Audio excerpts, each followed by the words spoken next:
Grand rising, everyone. Emily coming to live. Spirit and coffee. Got my coffee here. Yummo. All right, let's get started. I think today I'll read from the book. Been some time before I start talking about other things. I'm going to get into it.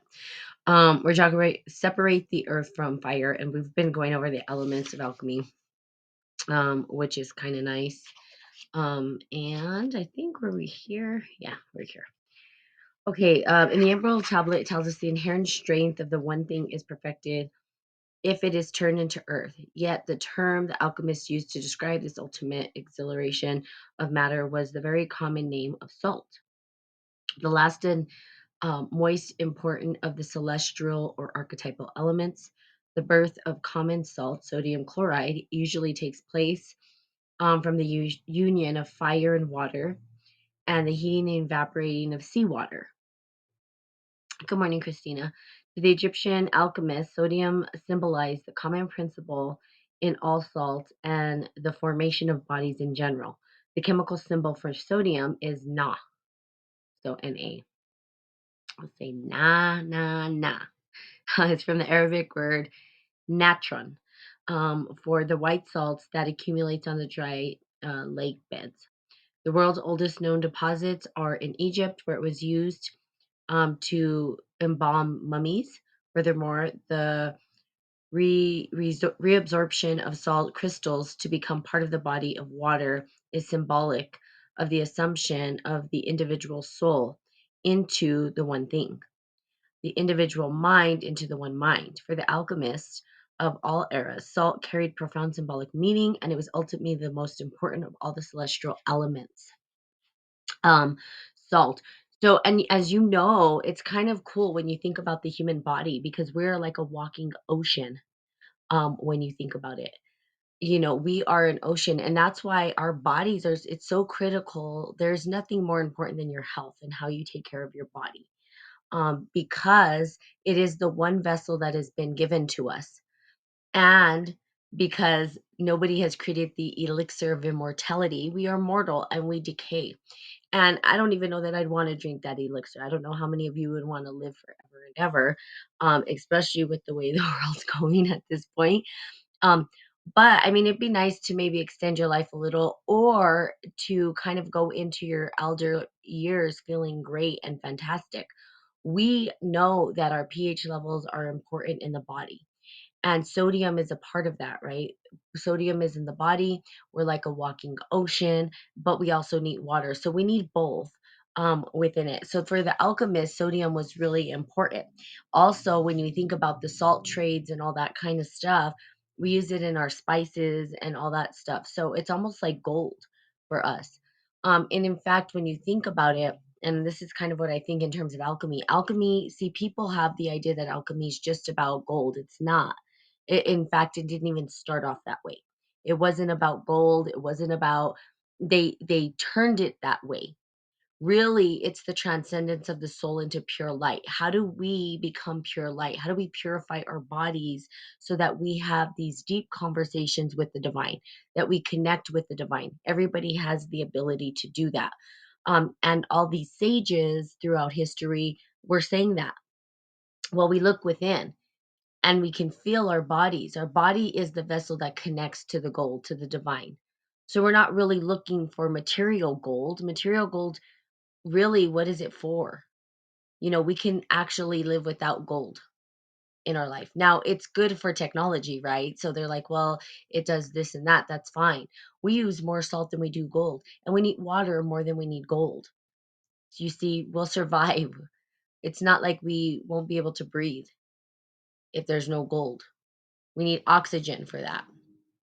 So when we're starting to look at this, there are elements that are sacred that we've forgotten the sacredness of these particular elements and how they are utilized for ceremonial practices, for our body, for everything. And so salt was important. According to the French metaphysical or metaphysician Rene, there are 5 stages of evolution of matter. First is the chaotic, one thing, the prior elements which contain the inherent possibilities of the cosmos. The next comes the first matter, the elementary organization of the inherent possibilities. Here's the deal. The first is chaos, right? Now, chaos is the place where everybody freaks out. But here's something that's really cool and something that we're learning, especially in cosmology and consciousness, fractals. Okay. We are a pattern. Now, sometimes when we're close up to the mess, it looks like chaos. So, for instance, I usually talk about traffic this way because traffic seems chaotic. But when you start to get from a distance, right, when you start to go in an airplane and look down from a distance, you start to see something start to organize. And you start to see that it looks more organized than it actually is when you're close up. So the out of chaos is order. Now, chaos theory it talks about this, and that's kind of cool. Chaos theory, what it really means is that in the chaos, there's order, and that we can't predict the outcome of what that order is going to be. And it's that simple. That's really what chaos theory is. It's not that there's no patterning in the chaos, it's that there's no prediction of the pattern in chaos. We don't know what it's going to do. So when we think about where we are in society and the emergence of a new paradigm, as this new paradigm's emerging, we're in a state of chaos. You can equate this to the Tower and Tarot when everything just gets ripped apart. And there's no prediction of what's to come. We can try to predict, and there's been people who predict, but that's not necessarily the way it'll go. So, the best way to do this is thinking about a pendulum. If you had a pendulum and you swung it, it would just go back and forth. And we understand we can predict that the pendulum's going to swing. However, if you connect two pendulums together and you make it swing, they can't predict what the pattern's going to be. They tried to do it in computer systems. They've uploaded the software. They said, let's do this, and to see if the computers would actually create the same pattern, and they wouldn't. You see, it's chaos, and the chaos emerges a pattern that's unpredictable. Mathematics itself can't predict what's going to happen, basically. There's not a precision. We don't know what the patterning is going to look like, but there will be a patterning. Okay, so chaos, and that's where chaos theory comes in. It's not that everything's in chaos, it just means we can't predict what is to come. And we see this in our markets, and they'll equate this to actually our markets, right? They're unpredictable. We don't know if there's going to be a rise and fall. There can be, if somebody changes just one tiny thing, it can cause the entire market to crash, and nobody would have predicted that because we didn't know. We really can't predict the patterning. Some people will do algorithms and say, okay, we kind of know how the markets are going to go. They don't really know.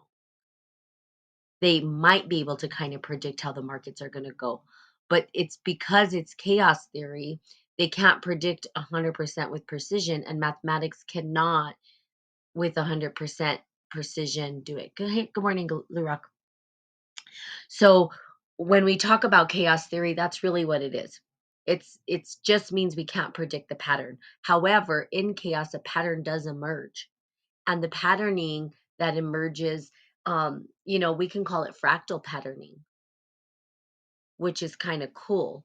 And you start to see, oh, okay, there is a pattern to this chaos, and sometimes we need to get above. Now, how does this apply to your life?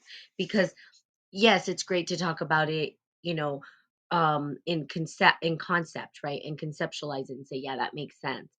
But in our life, well, here's the deal. Sometimes we're in the state of chaos, right?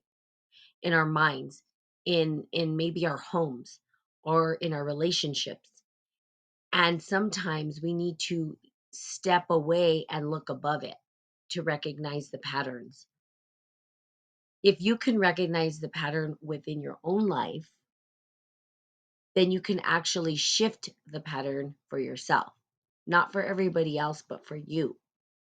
You can separate and create a new pattern. Now that takes chaos, and what emerges from that may change. You don't know what's going to happen, perhaps. You can't predict. You can try to predict, but you don't really know. Now, we can do intention and we can do magic, and magic is a big thing right now. where we call forth the things that we want to create in our life. We could call forth the things we want, but we don't really know, and it may not play out exactly as we want. So right now, hey Baram, we're in a society that is in chaos.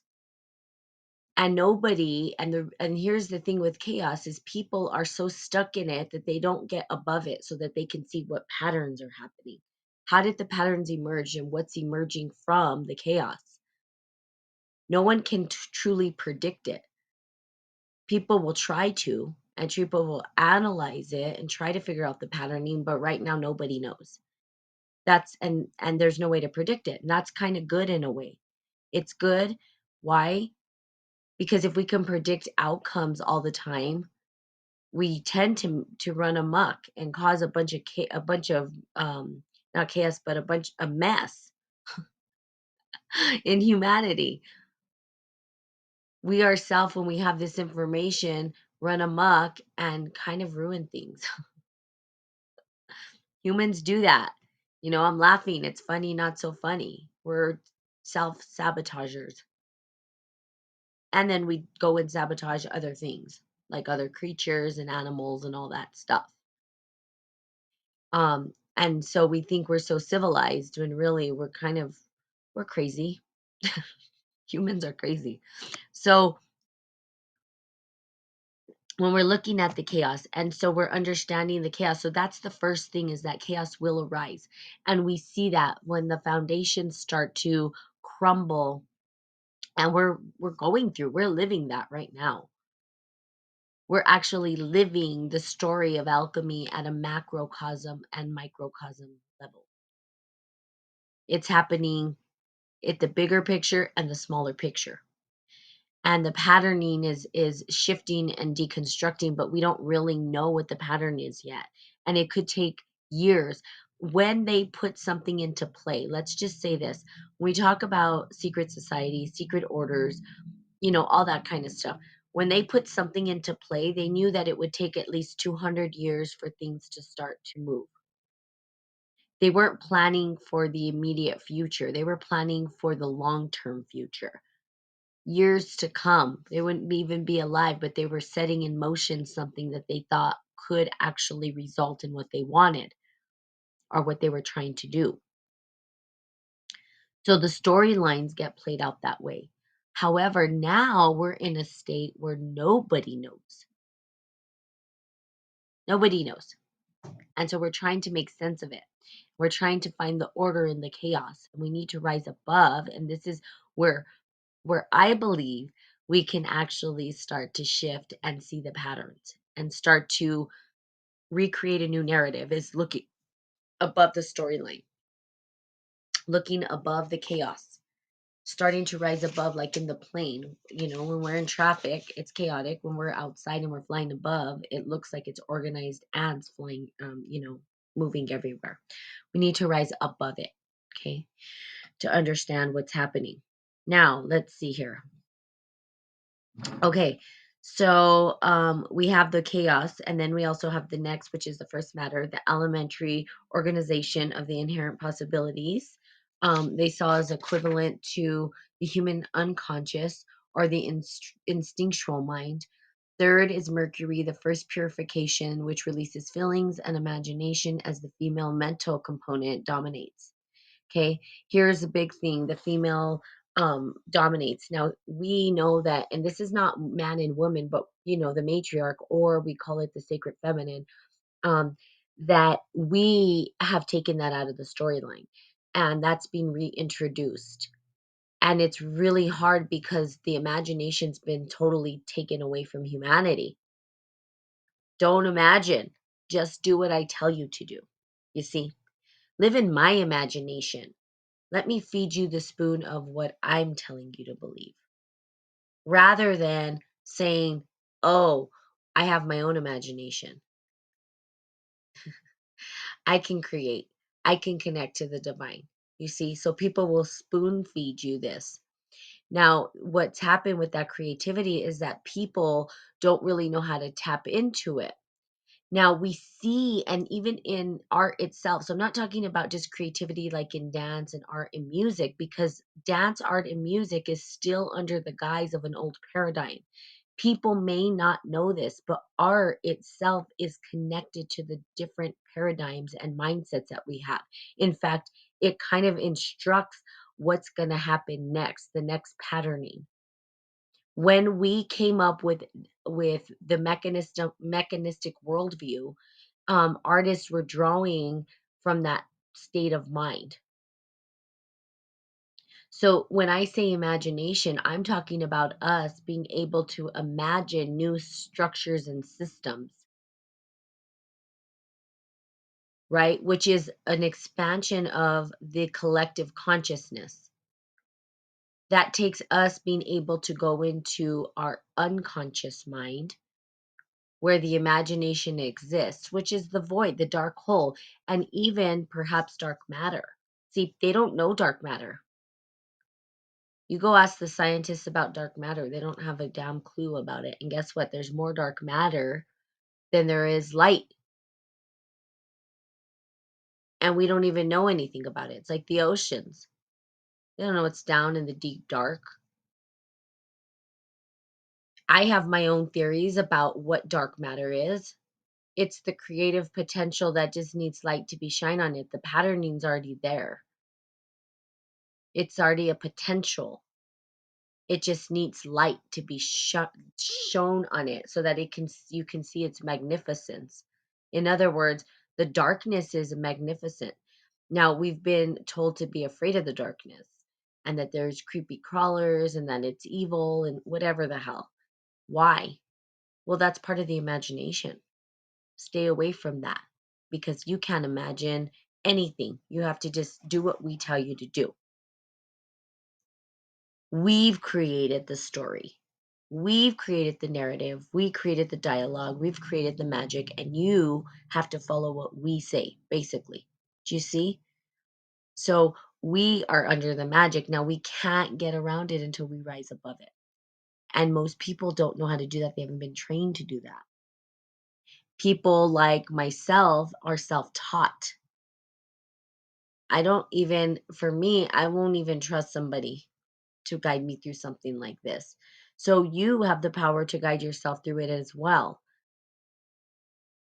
There are things that you can do that can help you to tap into that space, like hypnotherapy. And what this does is it gets you closer to your purpose. A person was asking me the other day, one of my followers, about purpose. How do I find my purpose? How do I really your purpose? If you go deep into the depths of your unconscious mind and you tap into that, you're gonna know. You're gonna feel it. Something's gonna draw you in a direction. Now, there's going to be other influences that come in. You have to clear the noise. And sometimes that means cutting people out of your life to really, truly, authentically tap into what is driving you and your purpose. And guess what? The path will be shown for you. It'll open up. It sounds easier than it is because it's not easy. But when we are in harmony with our purpose, everything starts to align and fall in place. And before you know it, you're actually giving back to humanity. And there's this synergy of not it's not just take, it's a give and take and ebb and flow. It's a back and forth, right? It's the yin and yang. But how do we understand that? Well, we've got to tap into our creative mind. That's a dark place. It's a dark place. We're just tapping into our own dark matter. And the dark matter being what? The connection to all dark matter. See, the storyline in the narrative is changing.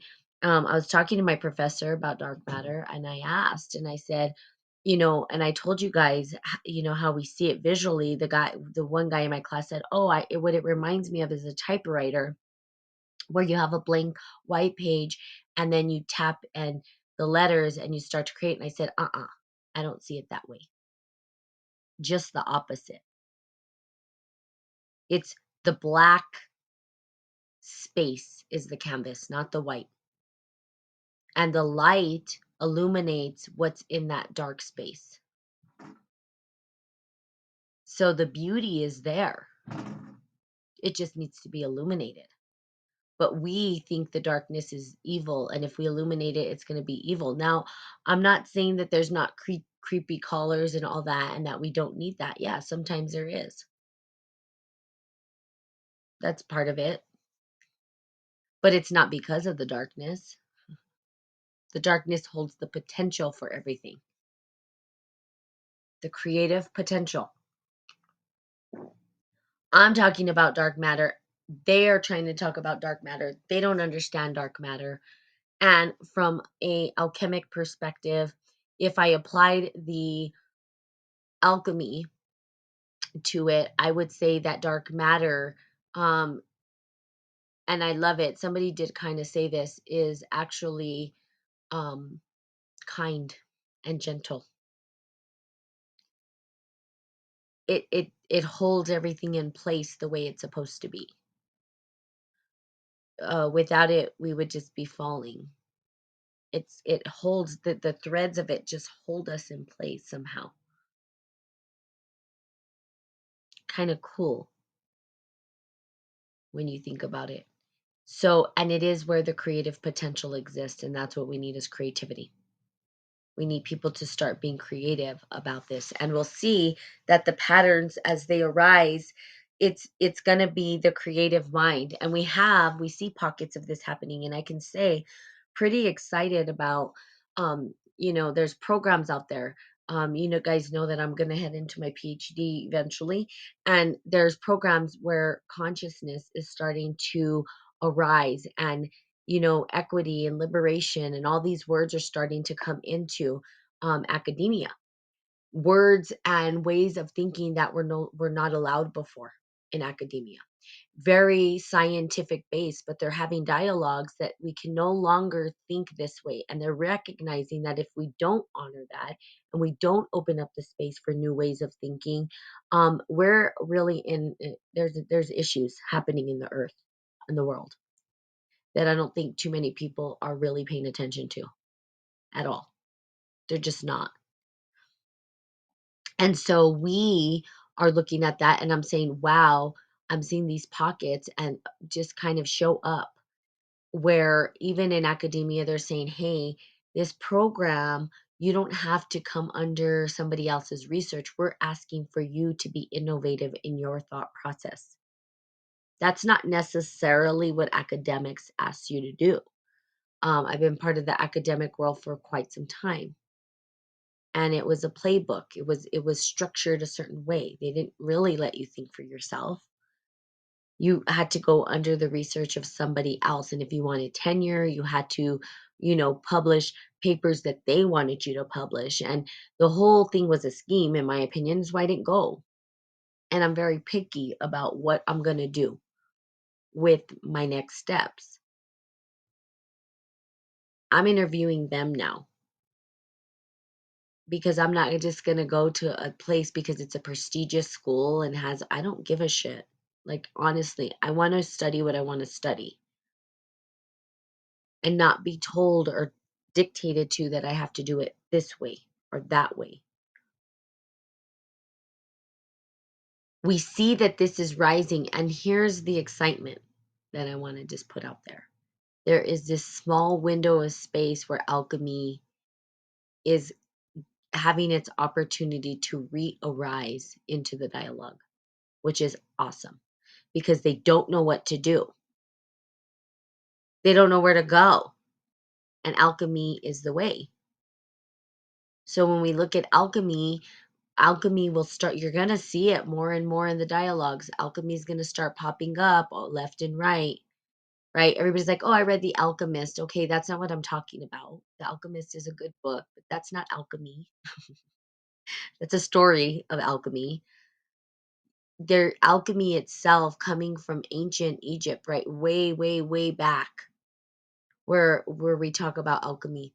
So it's starting to make its way and surface. And I keep telling people we're gonna end up The faster that you can understand and start reading on alchemy, the easier it's going to be for you to understand how to transition into this next phase that we're headed into, because you're going to see it starting to arise. And we're very fortunate to have this pocket of time, especially in academics, to start talking about it.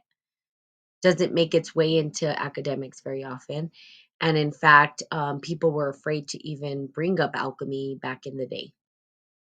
But we're still living under the alchemy of other people, like Carl Jung in psychology.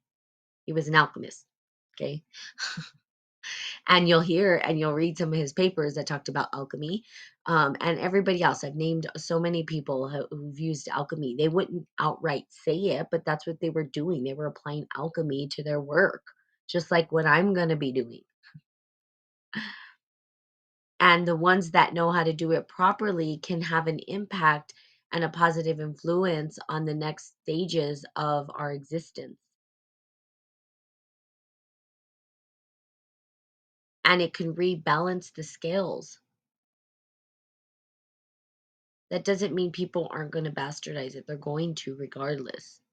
Like, that's human nature, obviously. We can't say it's not, right?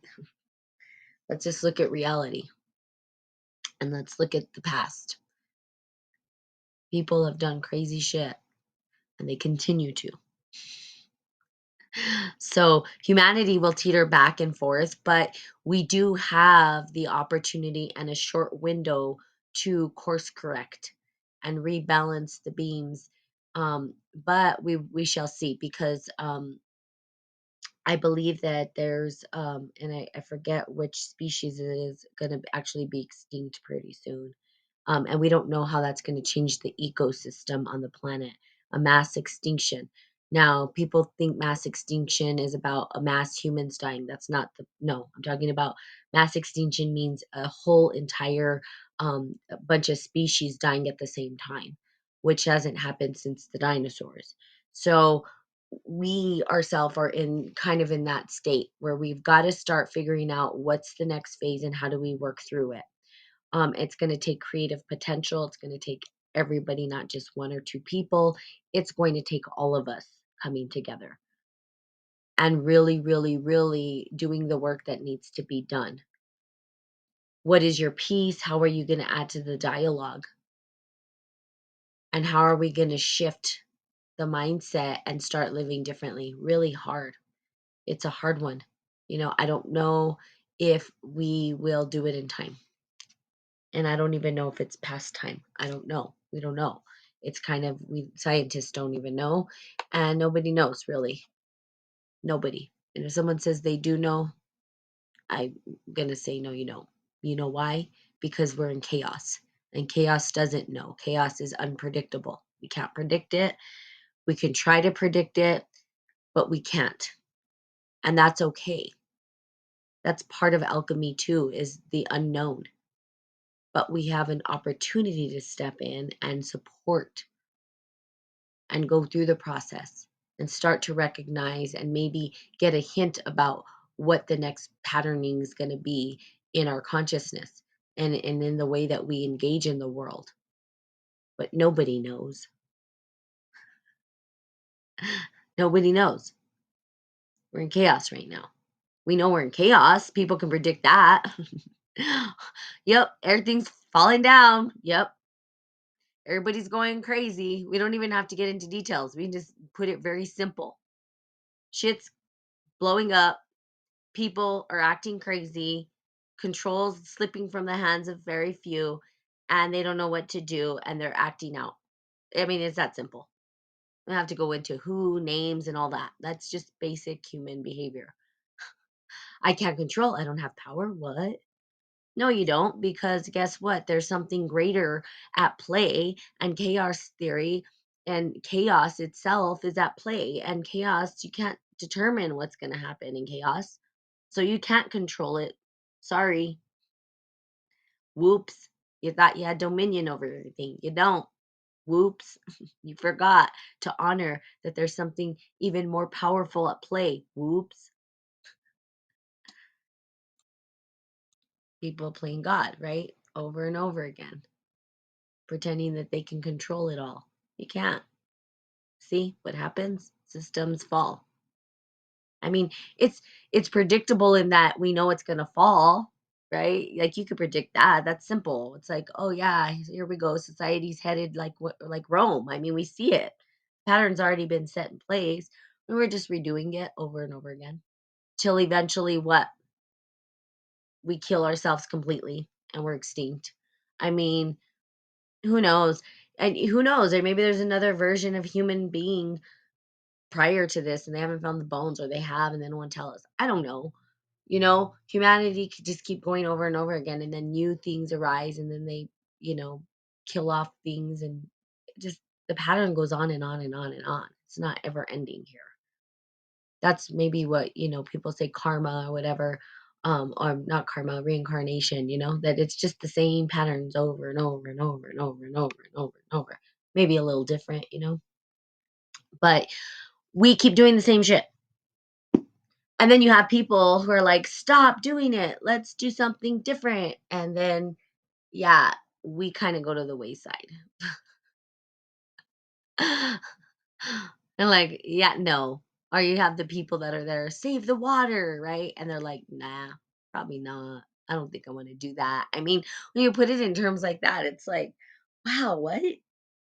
Like, oh, let's keep fracking. No, we shouldn't frack because we won't have water for ourselves. Oh, no, I think it's a good idea that we frack because we need money. But you can't drink money. It's like, where are your priorities? Doesn't even make sense to me, really. When you think about the psychology behind it. Like, what power and control is what you're after? For what? It's all going to fall apart anyway. You're never going to fully have control and power. You can't because chaos is part of the equation. And no one can predict it because even mathematics can't predict it. And there's no way of knowing what the pattern's going to be. You just don't know. It's going to play out the way it's going to play out. And as an emergence starts to happen, we start to see some patterns start to surface. We go, okay, there's the pattern. Now we see it. And it may not be what we like. It may not even include us in the narrative. It may not include humanity. We don't know yet. That's the point I'm trying to make. Is we don't know. No one knows. They're trying to predict it, but you can't. So what it will take, though, and what I do believe is that we have the power to heal, and we can heal through our connection to the sacred, the divine, and to chaos and to the darkness, right? The dark matter where creative potential lay. Pull out the beauty from the darkness. Find your purpose through the darkness. Pull it out of the hat, shine light on it, clean it off, dust it off, bring it into the consciousness and be part of that and help. Frankie, I believe us as humans came from another planet. We killed off the dinosaurs. We came here with the technology and now on repeat. That's where the stories in the Bible came from. Let's see here. Basic instructions before leaving Earth. Yeah, and there's theories like that as well. Choose your theory. There's theories that say and it's a theory. It's not a fact, but it's a theory, and there's tons of theories, right? And that's fine. And that's okay. I have theories. I believe different things all the time. I'm constantly changing my mind between, yeah, we come from the aliens and they brought us to we're living in a computer simulated system to, all these theories about, what we are, who we are, all that kind of stuff. So, the reality is yeah, that's possible. That is a possibility. I'm not going to even say it's not possible, right? um and that we were left here, right? And that they said, "Here you go." They dropped us off and said, "Yeah, whatever, figure it out." And then we were always damned, right? So there's different theories in different ways, but at the end of the day, there's one thing that sort of helps humans, and that's narratives and dialogue and stories. We need stories. We thrive with stories. In fact, our entire lives are stories. We're making up stories. That's what we're doing. It's what theories are. Even science is trying to create a storyline, a narrative to kind of figure out who the hell we are, why we're here, all this stuff, because it's what humans do. It's like dogs aren't trying to create a narrative and a story. They're just existing. The birds are just existing. They're probably dialoguing with each other like, where's our next meal or whatever, but they're not saying, where am I? Who am I? Where did I come from? Oh, we came from aliens. They're not there pondering who they are, and they're just living life. Not us. We're making everything so complex. Why? Well, they say we have consciousness, but you say everything has consciousness.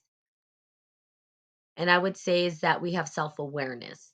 That's the big thing, is we're trying to be self-aware. Who are we, and expand. We're trying to expand ourselves like the universe expands. So there's that interconnection of expansion within the human psyche. I want to expand. I'm striving to be more. But if we didn't, and we just lived with nature and just in harmony, we wouldn't be in this place. But that's not what we do. That is not the facts. The facts are humans are not like that, and we self-sabotage, we self-destruct. We love, and so do animals, but we self-sabotage. And I guess other things in nature do that as well too. Um, but we understand that we have an impact too on things. We understand that we have an impact, and right now what they're talking about, and in the dialogues of the cosmology, is, and what they're saying is that never in history has humanity been so, basically, what happens next is entirely up to us. Like, we have the power right now as a human consciousness to really destroy everything or heal it. Like, we're playing a role in that in a big way, and we're conscious of that. So if we go down the road of destruction, we did it to ourselves, basically. And we should be aware that that's what we did. Like, we did this. We did it to ourselves because we have the ability to shift the narrative in the story, which is crazy. We now are playing a key role in if certain species survives or dies. What in the world? How did we think that we had this power? Why did we do that? How did we end up here? You know, but that's the case at this point. So the way that things go can, in a way, is kind of up to us too. And in the psyche of people, if they're healed internally, we can go towards a place of healing. But I don't know that that's true, because most people are not awake to this stuff. Most people are not. So it's going to take a lot of us, not just a couple of people, or a few scientists or whatever, or a few academics that are trying to change it's going to take a mass amount of us to change the dialogue for healing. And I don't know that that's where we're headed. I will say in Canada they're doing some pretty amazing things, right? They're saying no more, they're standing up, they're doing it peacefully. That's awesome. They're doing it peacefully. Now if they can stay peaceful and hold steadfast to that peace, that's good. But with the human nature, man, and we teeter on that crazy monkey mind, very quickly we can shift into violence. And that's the problem there. Is that fragile balance between the two. Everybody has the monkey mind. Holding your peace, holding your love, holding your kindness in the face of destruction is not as easy as one would think. And the human mind can just be triggered and switch in 2.2 seconds, less than that. But if we can unite in peace and harmony, and hold steadfast and say liberate it, we get to be liberated together, and do it peacefully.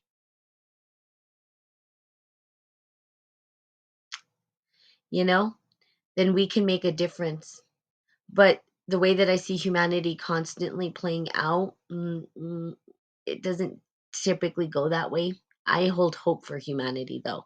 See, I'm the one who's like, I believe we can be good. Good morning, Freedom.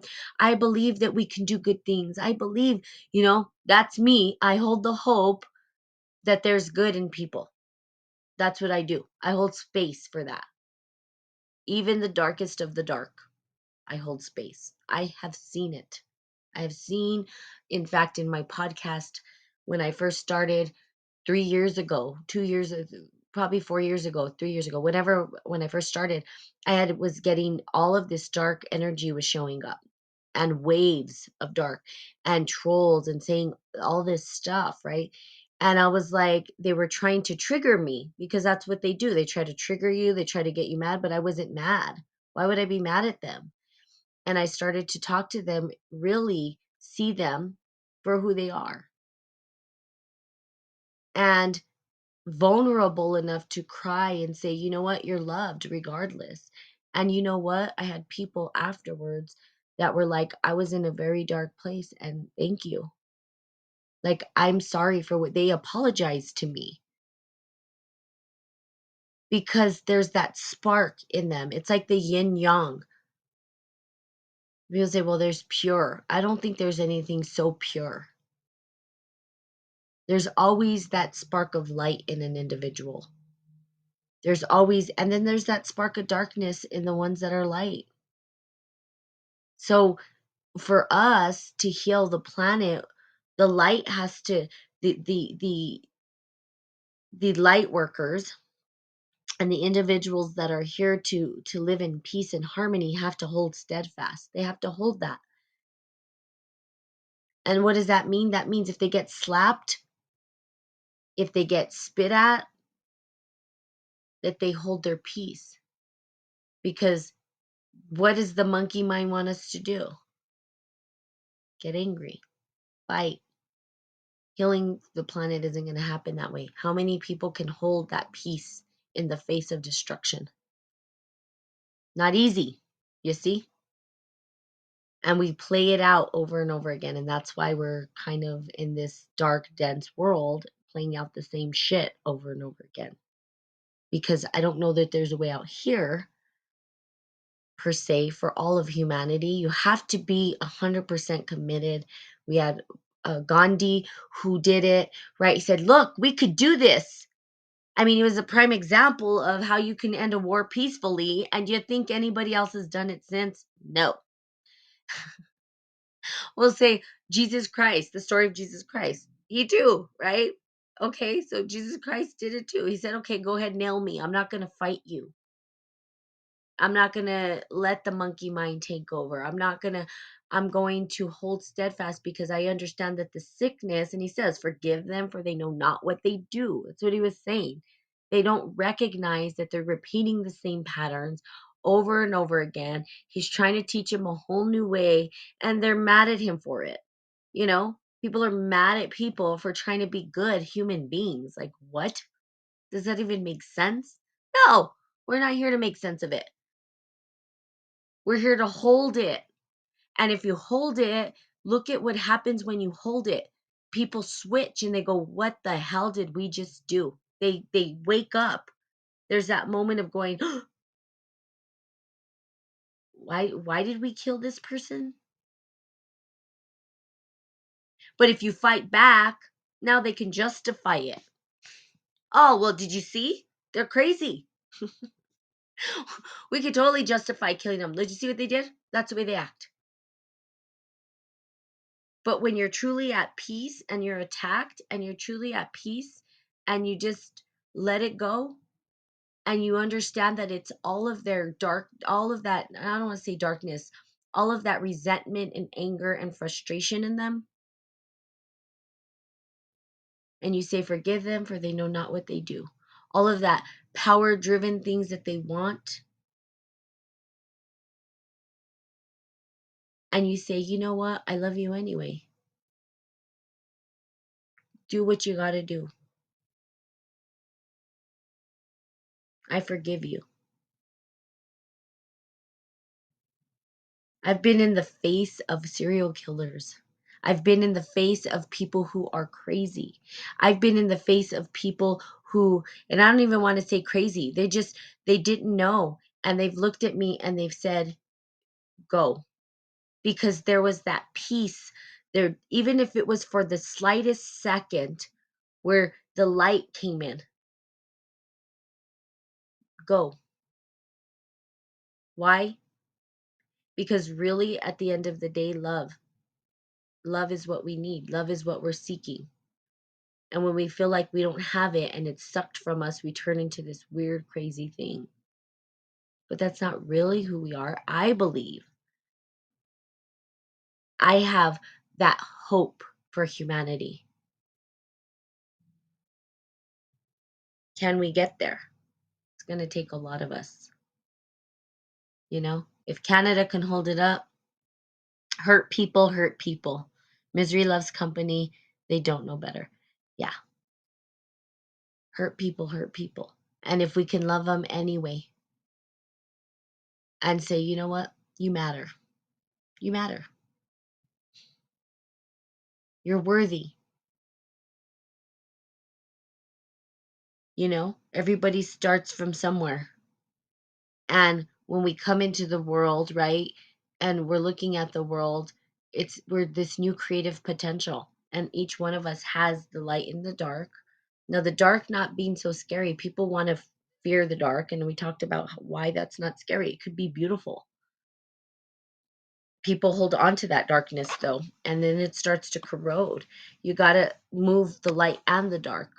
The light itself isn't always great. People think, oh, I'm going to be enlightened. Enlightened people can turn to pride. Do you know that the symbol of light itself is, we have Leo, the lion, which is the sun, which is light, and you know that courage is part of it, but also pride, and people acting as though they are above others. So there's all of these ways of looking at it.